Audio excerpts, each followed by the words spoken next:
Mañana es el segundo día, que la segunda vez que van a citar a Karina Milei, la primera no fue, ¿no? Bueno, pero voy a hablar con él, que es el hombre que más sabe y que realmente nos va a ayudar a pensar un poco más, que es Alejandro Katterberg, analista político y especialista en opinión pública. ¿Qué tal, Alejandro? ¿Cómo estás? Buen día. Buen día, ¿cómo andan ustedes? Bien, ¿y vos? ¿Todo bien? Todo bien, muy Bueno, tranquilo por acá. me alegro. Bueno, ¿cómo estás viendo la situación en general con con este salvataje de Donald Trump que aparentemente todo el mundo dice que no impacta en la economía real de Argentina? Bueno, a ver, ¿cómo lo miro? Con bastante asombro de cómo en tan poco tiempo Ujú. una situación que parecía relativamente tranquila, más allá del sufrimiento de la economía argentina, que viene de largo data Mm, y del proceso de normalización que venía llevando este gobierno, mm, pero la situación era bastante tranquila, la verdad, nos encaminábamos a una elección donde el gobierno era el favorito a nivel nacional, iba a mejorar la cantidad de bancas, mm, no iba a tener mayoría en el mm. Congreso, iba a tener que seguir negociando, eh, y de repente nos encontramos con la vuelta a las pesadillas argentinas, ¿no? Mm, Incertidumbre, qué va a pasar con el dólar, qué va a pasar con el gobierno, salvatajes, mm, medidas de último momento, ¿no? Todo lo que la gente más teme y más le afecta en su vida cotidiana, ¿no? No mm, poder empezar a tener una vida estable y poder empezar a organizarse, ordenarse, etcétera, etcétera. mm, Y todo eso pasó muy velozmente, pasó en los últimos 2, 3 meses, en gran medida por errores autoinfligidos por el propio gobierno. Creo que lo hablamos alguna vez, María, la otra vez que hablamos. mm, Unos errores tienen que ver de carácter económico. sí, El desarme de las LEFI le salió muy mal al gobierno y eso hizo que mm, las tasas de interés subieran mucho y eso hizo que todas las pymes no se mm, perdieran financiamiento, que se cayera el consumo. mm, Todo un lío económico medio autoinfligido por el gobierno y después un error político muy evidente, que un gobierno que venía muy fuerte, con muy buenos niveles de popularidad, tomó la decisión de pelearse con todos a la misma vez, ¿no? Entonces el gobierno decidió que iba a enfrentar al kirchnerismo y tratar de ganarle al kirchnerismo, enfrentar al macrismo y tratar de ganarle al macrismo, y enfrentar a todos los gobernadores y tratar de ganarle a todos los gobernadores. Pero me parece que el gobierno sobredimensionó un poco sus fuerzas. Lo que pasó en Corrientes fue bastante revelador. El hecho del fracaso de las negociaciones en gran medida por las exigencias a veces desmedidas, irrisorias que la Libertad Avanza pedía, no reconociendo en Corrientes y en muchas otras provincias los logros, los méritos, las fortalezas que cada gobernador, que cada estructura política provincial tenía, mm, pensando que se los podía llevar puesto a todos. Y bueno, ahí se le dio vuelta la torta y el gobierno perdió el control del Congreso, mm, gobernadores que apoyaban o que negociaban, se los puso en contra, entonces empezaron a votar en contra, el gobierno tuvo que empezar a vetar leyes que le costó en popularidad, eso le hizo caer la imagen, eso generó más incertidumbre en los mercados, que veía que el gobierno estaba a la defensiva, que veía que el Congreso aumentaba los gastos de presupuesto sin importar el superávit fiscal, que los propios mercados veían que el gobierno caía en las encuestas, vino las denuncias de corrupción, que todavía nos quedan claros si fueron también fuego amigos, o sea, que vino, como que hayan surgido de propias filas o de ex miembros de la Libertad Avanza.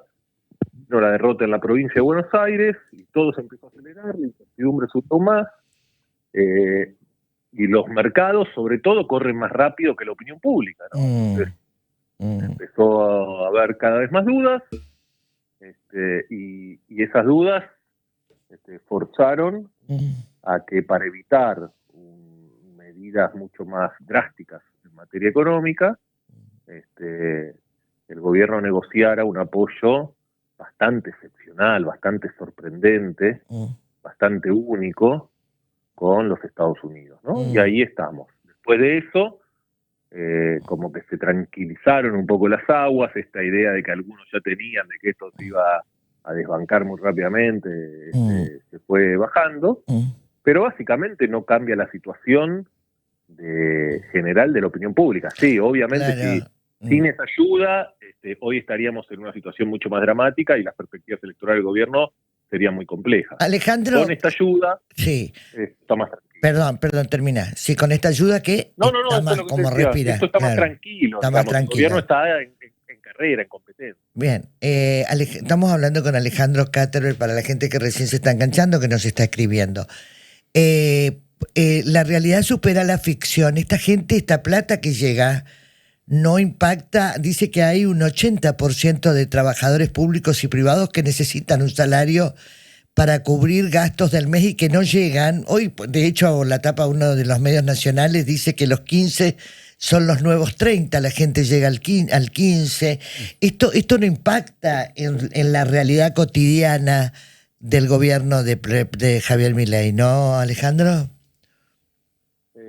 Sí impacta. Impacta en que trae algo de tranquilidad en la situación financiera, que trae algo de tranquilidad en el mercado, que permitió un proceso de volver a tasas de interés más normales, por los cuales hoy las pymes ya no pueden o no tienen que descontar cheques a 80% como hace algunas semanas atrás, sino que ya están de vuelta en algunos valores normales para la Argentina, entre comillas. Impacta en que no se evitó una devaluación más grande. Claro, y el está dólar bien. apreció En y eso, pero yo me refiero a la realidad, al ciudadano, a la persona. Bueno, todo eso es realidad, María, todo que no haya, todo eso es parte de la realidad y da más tranquilidad. Hubiésemos estado en una situación mucho más compleja sin esa ayuda. Sin esta Ni siquiera plata, es una sin ayuda, lugar a dudas, sí. ni siquiera es plata, María, por ahora, es promesa de plata. Claro, Entonces, todavía no. es la idea de no hace falta la plata si la gente le cree que va a haber esa plata en caso de ser necesaria, ¿no? Es una acción de garante de último recurso. Ahora, la imagen de Javier Milei hoy, ¿cómo está, Alejandro? está cayendo, pero no está tan mal, dado todas estas circunstancias. Nosotros tenemos a Milei en niveles de aprobación de 45 puntos nacionales, niveles de imagen positiva de alrededor de 38, una cosa así. 38 o sea, si uno, de imagen positiva. De imagen o personal, 45 de nivel de aprobación. ¿Sí? Si uno tiene en consideración todo este ruido de las últimas semanas, la derrota en la elección de la provincia, las denuncias de corrupción contra la propia hermana de Javier Milei, la incertidumbre económica, los vetos constantes, la pérdida absoluta del control del Congreso, uno diría, bueno, este hombre la gente no lo banca más. No, no es así. Hay un porcentaje grande de la sociedad que sigue sosteniendo y apoyando este gobierno. Tenés que tener en cuenta que obviamente queda muy antipático cuando lo dice porque hay mucha gente que no la está pasando bien. No. Pero la gente tampoco la pasaba bien antes que Milei llegara. Y en la percepción de la opinión pública... Pero la gente te dice que hoy es más difícil comprar un kilo de queso, una leche. Es más difícil, es más complicado. Le suma la inflación y la gente no llega realmente. No, hay mucha gente que no llega, pero tampoco mucha gente llegaba hace un año y medio atrás, o hace 2 años atrás, o hace 3 años. El ingreso per cápita de Argentina hoy es 15% más bajo que hace 10 años atrás. Todo Latinoamérica avanzó y nosotros retrocedió. El hecho que explica que Milei llegara al gobierno, se explica en que la economía, los últimos 10 años antes que Milei llegara a la presidencia, fueron un desastre, María. Por eso Milei llegó al gobierno, porque la gente estaba hinchada del fracaso constante de los distintos gobiernos, de lo que fue pasando, y la gente está hinchada porque la economía estaba estancada hace 10 años. Pero Alejandro, tengo una duda, por ejemplo, la corrupción también fue un tema que marcó al gobierno anterior, y la corrupción de este gobierno no incide en todo esto, en el caso de Landisa, Pagnuolo, Karina, los Menem, y etcétera, etcétera. Obviamente, por eso el gobierno va perdiendo apoyo. El caso de corrupción además afecta esta idea que Milei viene a denunciar, que él decía que él viene contra el sistema anterior, contra la casta y contra el operando de la casta, y esto termina de alguna forma afectándole a Milei en ese sentido. Yo te diría algo, María, de los temas que vos me estás planteando, mi hipótesis, y parte de las encuestas ratifican esa hipótesis, es que los problemas que el gobierno está teniendo entre los últimos meses son más políticos que económicos. La gente, por ejemplo, nosotros le hicimos una encuesta de por qué cree que el gobierno perdió en la provincia de Buenos Aires. Y las menciones a la economía eran el 5 o el 7%. Las principales menciones de por qué la gente dice que perdió el gobierno en la provincia de Buenos Aires tiene que ver con, uno, lo que vos mencionabas recién, las denuncias de corrupción, pero mucho tiene que ver, incluso más que corrupción, con el estilo de liderazgo de Milei de los últimos tiempos. La falta de sensibilidad, la falta de empatía, Claro. el autoritarismo, la prepotencia, el haber vetado a la ley Garraham, el veto a las Sí, a jubilaciones, universidad. pelearse con todo el mundo. Todos esos factores son factores políticos, no económicos. Mi hipótesis es que lo que el gobierno empezó a equivocarse en los últimos meses fue en la política.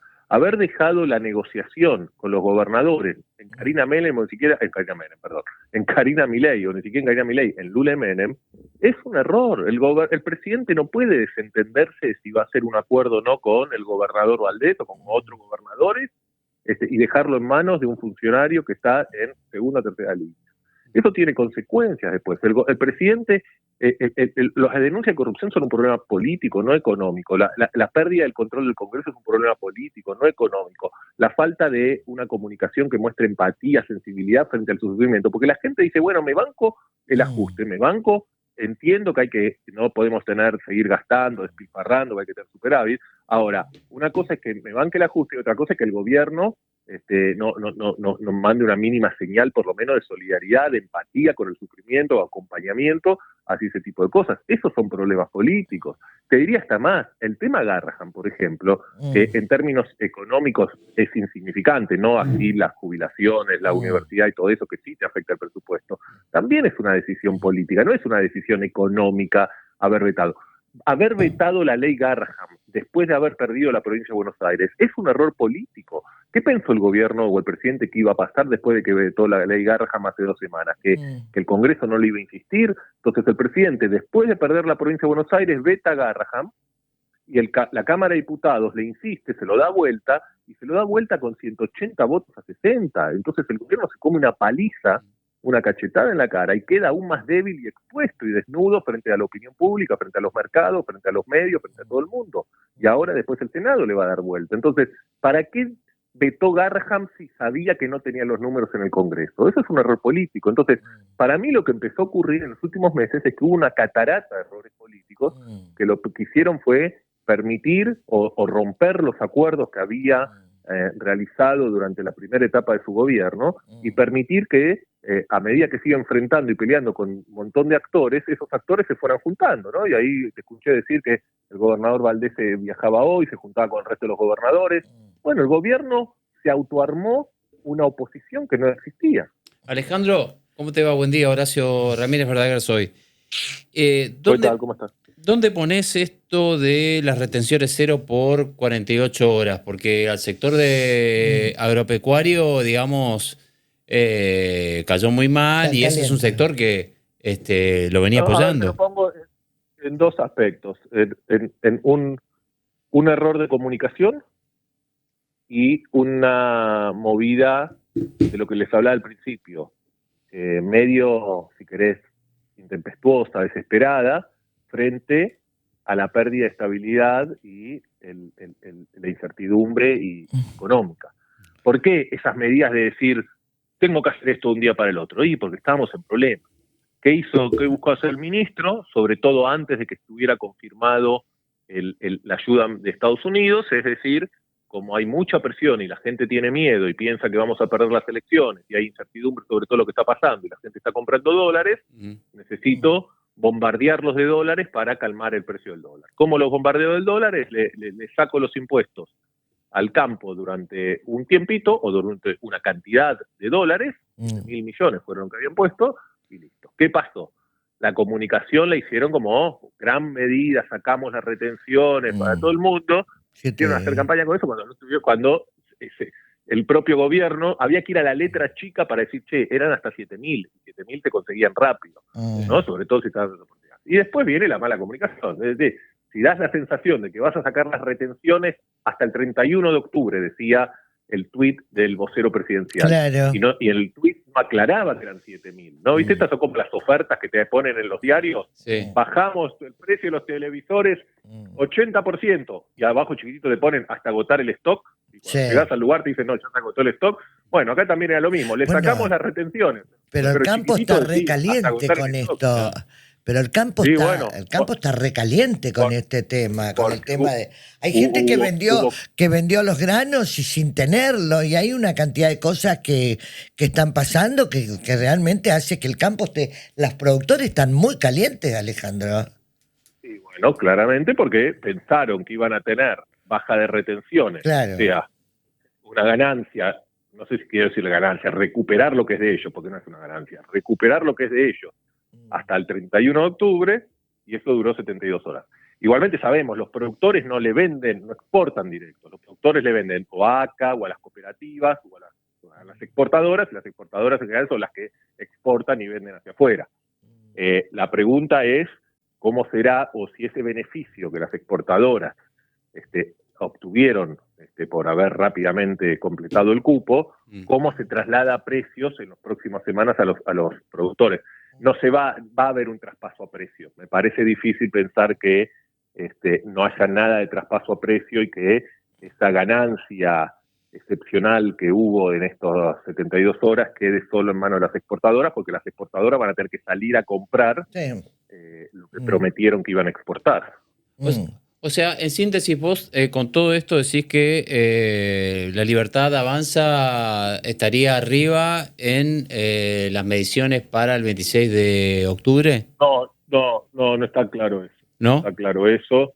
Nosotros hace 10 años en Poliarquía de que dejamos de publicar predicciones electorales. Lo que te digo es, el gobierno estabilizó moderadamente la situación a partir de este préstamo excepcional que el presidente Trump hizo, que en realidad no es un préstamo, es una promesa de préstamo. Sin eso, hoy la situación sería mucho más compleja. El gobierno todavía necesita hacer muchas cosas hasta las elecciones, el gobierno necesita estabilizar o ganar control del Congreso, el gobierno no puede seguir perdiendo todas las semanas votaciones en el Congreso de la forma que se está haciendo. El gobierno necesita reabrir las mesas de diálogo y negociación con las distintas provincias. El gobierno tiene que comprender que su situación hacia adelante no es la misma con la que gobernó el primer año. El gobierno tiene que reconocer en los otros actores políticos su importancia y su relevancia y no ir a peleas innecesarias. El gobierno tiene que aceptar, prometer y ser mucho más enfático en que el año que viene va a haber un presupuesto aprobado por el Congreso y que en esa negociación con el presupuesto es donde se va a negociar con los distintos gobernadores la distribución y las distintas reclamos que las provincias tienen. El gobierno tiene que terminar sus disputas internas, el presidente tiene que ponerse al frente de la campaña electoral y de la política, no solo de la campaña electoral. Y el gobierno tiene que tratar de mejorar el daño, como te diría, en gran medida autoinfligido, que se autoprodujo en las últimas 2 o 3 meses. A partir de eso, habrá que ver qué resultado electoral tiene el gobierno. En gran medida hay cuestiones que ya no se pueden evitar. Por más que el gobierno, por ejemplo, reabra el diálogo con el gobernador Valdés, digamos, en la provincia de Corrientes el acuerdo ya no se hizo y la Libertad Avanza se enfrenta a Vamos Corrientes y muy posiblemente Vamos Corrientes le vuelva a ganar a la Libertad Avanza. Ahí está. Ayer leía... Ahora, en 19 de las 24 provincias, el gobierno termina enfrentando a los gobernadores locales. Bueno, eso por más que ahora vuelvan los diálogos, eso no se evita. Claro, ahí está. Entonces, los votos los van a perder. Ahí está, Alejandro, y ayer leía algo de que en las provincias el país no se iba a teñir de violeta, porque en las provincias quienes recuperan hoy una fuerza y una especie de credibilidad son sus propios gobernadores. O sea, decían, por ejemplo, no gana ni Milei ni gana el peronismo, ganan los gobernadores en cada lugar, con el partido que tengan. Valdés, ponerle la alianza gobernante, Puyaro, Córdoba, eso. ¿Eso vos creés que es así, que va a ser así? Sí, Primero viene siendo así. En las 11 elecciones locales que tuvimos hasta ahora en Argentina, en 10 ganaron los gobernadores. El único oficialismo que perdió en el país fue Macri en la ciudad de Buenos Aires. Claro, claro. Todas las demás elecciones ganaron los gobernadores, por mayor espacio, por menor medida, más ajustado, menos ajustado, pero hasta ahora hemos visto que los gobernadores, las fuerzas de las provincias siempre se han impuesto. Yo creo que eso va a pasar en gran medida. Claro. Ahora, viene el error. Si La Libertad Avanza, con gran parte de esos gobernadores que estaban dispuestos a hacer algún tipo de acuerdo a principio de año, hubiesen acordado, bueno, La Libertad Avanza hubiese dicho que triunfaba en gran parte de las provincias, aunque gran parte del apoyo hubiese sido los gobernadores, o eran votos hacia los gobernadores. También hay que entender esto, hay un solapamiento entre la gente que venía apoyando al gobierno nacional y que apoya a los gobernadores en gran medida, ¿no? O sea, en muchas provincias la gente que apoya al oficialismo local es la misma que apoya al oficialismo presidencial. La imagen de Milei, ustedes tengan en consideración que es mejor en el interior que acá en el conurbano bonaerense, obviamente. Claro. Incluso la imagen de Milei en el interior es mejor que en la ciudad de Buenos Aires. Entonces, ahí hay un problema, porque más allá de que hoy las próximas semanas, ya Milei retome el diálogo con la oposición, retome el diálogo con los gobernadores, empiecen a negociar el presupuesto del año que viene, bajen un poco el tono de agresividad, etcétera, etcétera. Bueno, la oferta electoral ya está jugada y ya está dividida, entonces no va los votos no los baten. Claro, no se modifica en la elección del 26. Eso no se va a modificar. Pero es un buen punto, María, el que vos dijiste, ¿no? Porque ¿cómo se va a sumar los votos?